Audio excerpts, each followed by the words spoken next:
Hello, this is Bob Oros with lesson number 42 from Shreveport, Louisiana.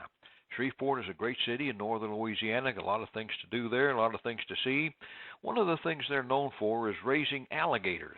There's 2 million alligators altogether in the entire state of Louisiana, and they have some farms all throughout Louisiana. But in Shreveport, I've seen the one there, and it's really interesting place to go and see and learn all about alligators and try some. The alligator is considered a seafood.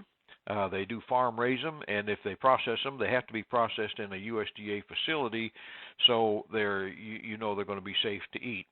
Now, alligator taste has a little bit of a fishy taste to it. It's kind of like chicken with a little bit of seafood flavoring in it.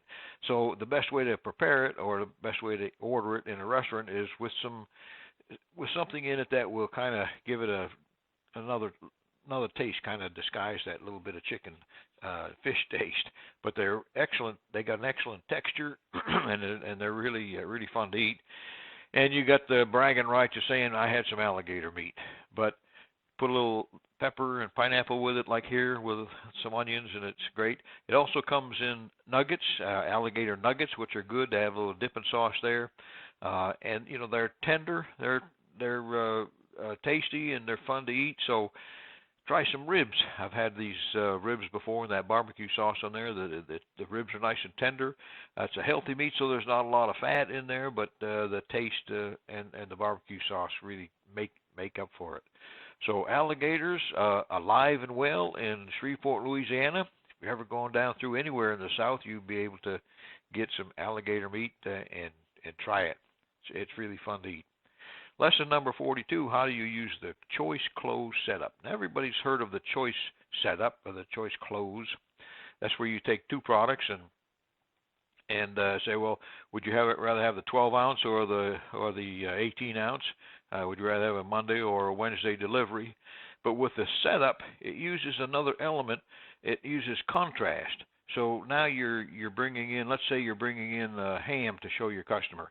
So instead of bringing him in one ham, bring in 3 hams.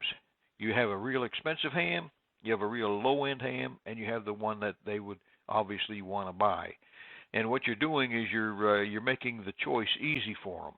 And also what you're doing is you're locking out the competition, because now you're giving them a choice between something you're selling, something else you're selling, and the ham that you really want to sell them. So it's a use of contrast. And look this lesson over, because there's a lot of industries that use this choice close. For example, car salespeople use it, especially used car salespeople. Undertakers use it when they show you 3 caskets that they're going to sell you. So interesting lesson, and you'll learn a lot from it. So how do you use the choice setup? Use contrast. Show them something real expensive, real cheap, and then the obvious choice. So we are, at this point, we're just finishing up our lessons on negotiating. So we've already gone through a more confident salesperson, which is on attitude. So if you need to review any of those, go back. The first 21 attitude, the second 21 negotiating, and starting tomorrow, we're going to be full speed ahead on our selling skills. So with that in mind, I want you to really have a great sale today. Go out and have some alligator meat if you're anywhere near there. And we'll be back again tomorrow, and we'll go full speed ahead with our selling skills. So you take care. We'll talk to you tomorrow.